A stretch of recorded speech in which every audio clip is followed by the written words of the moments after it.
Overwatch 2's PvE and story missions have a lot of problems, like a lot of problems. From the cancellation of massive portions of the mode to the ridiculous monetization of it, Overwatch 2's PvE couldn't have had a worse start to life, short of actually being completely cancelled. But whether it's copium or just a desire to not see a game I've enjoyed for years slowly gut itself and lurch from one bad decision to another, I got to thinking, what would it actually take now for Overwatch 2 PvE to be a success?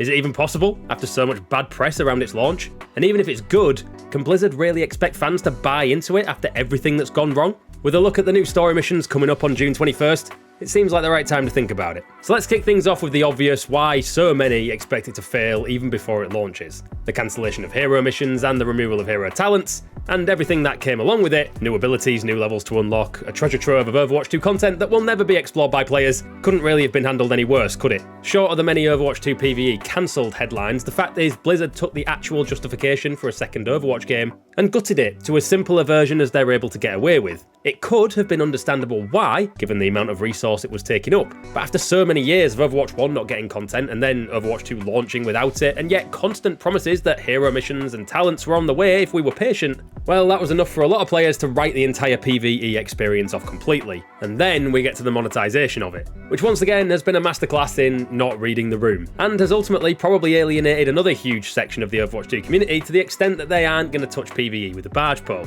Charging $15 for unlimited access to the invasion story missions was never going to go well. Yes, you get some Overwatch coins, enough to buy a battle pass, which is nice, and some skins, but the issue comes from charging so much for something that has, by Blizzard's own admission, been cut back significantly. And the inclusion of Overwatch coins and skins, not least in the $40 bundle that you can get, reeks of trying to add more value to a product that you have no confidence in. And as a result, players have absolutely no confidence that the story missions will be even good. Add to that, they didn't even have the good grace to include story missions for free to people who bought the Watchpoint pack. Surely a free win for good PR and appeasing a huge portion of the player base after the cancellation of so much of it, and player confidence has never really been lower. You are, essentially, paying $15 for 3 archive missions. That's the only real point of reference we have at the moment, and while the devs have said that the 3 maps included in the invasion missions are absolutely massive, and way bigger than anything we've seen before, the truth is that, really, players don't know what they're going to be getting. Will there be any more invasion missions added? If there are, will they be included down the line, or will they have to pay more? How many of these different story mission releases beyond invasion are they planning?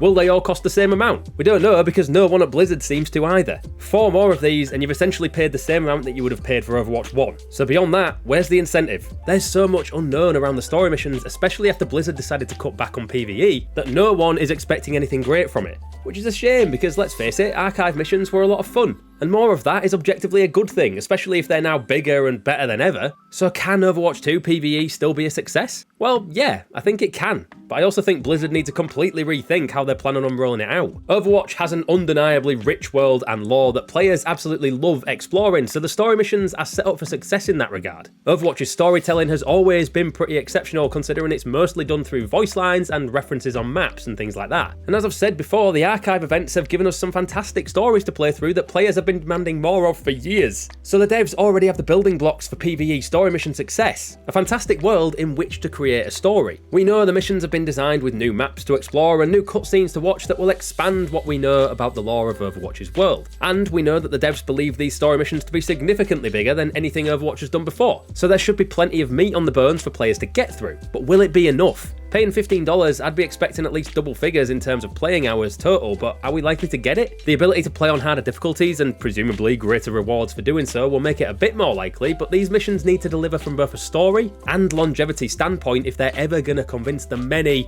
Overwatch 2 PvE doubters. Without an engaging storyline, there will be absolutely no reason for players to come back next time, especially if it requires us to shell out another $15 to access it. And if we get it all wrapped up and finished in a couple of hours, and there's no incentive to dive back in at a higher difficulty or try it out with a different hero, well, then it's going to have the same effect. It's why, ultimately, I think over the next couple of months before PvE, or story missions if you prefer, launch, Blizzard needs to release some kind of element for it for free for players to try out. An Overwatch 2 story mission demo to showcase exactly how the mode works, what players can expect, and give them a taste of the hopefully great missions you'll have to beat to stop Null Sector from completing their malevolent machinations. It'd alleviate some of the mystery around the mode and might convince some players that the cost is a price worth paying, but right now Blizzard aren't exactly selling it. It'd also be great to see some hidden secrets and Easter eggs in the missions that players can stumble across or activate while exploring these new PvE maps. It'd go a long way to adding some much needed replayability and value to the mode, which is essentially what this whole row around PvE comes down to. And finally,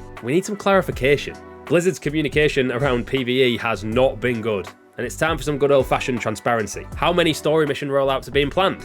Is the pricing going to stay the same, or will it fluctuate depending on how many missions are included in a season? How will newer players access older story missions after that season has passed? All these questions need to be answered sooner rather than later, or PvE will flop. And that would be Overwatch 2's greatest waste of potential so far. At the end of the day, there's still time for Overwatch 2's PvE story missions to be successful. The foundations are there, and hopefully in the next update we'll learn the answer to some or all of the mysteries currently surrounding them. But right now, the copium is drying up and Blizzard have a lot to do. Otherwise, all those fears that Overwatch 2 would turn into the same old generic live service hero shooter will start to bubble back to the surface. And it deserves better than that.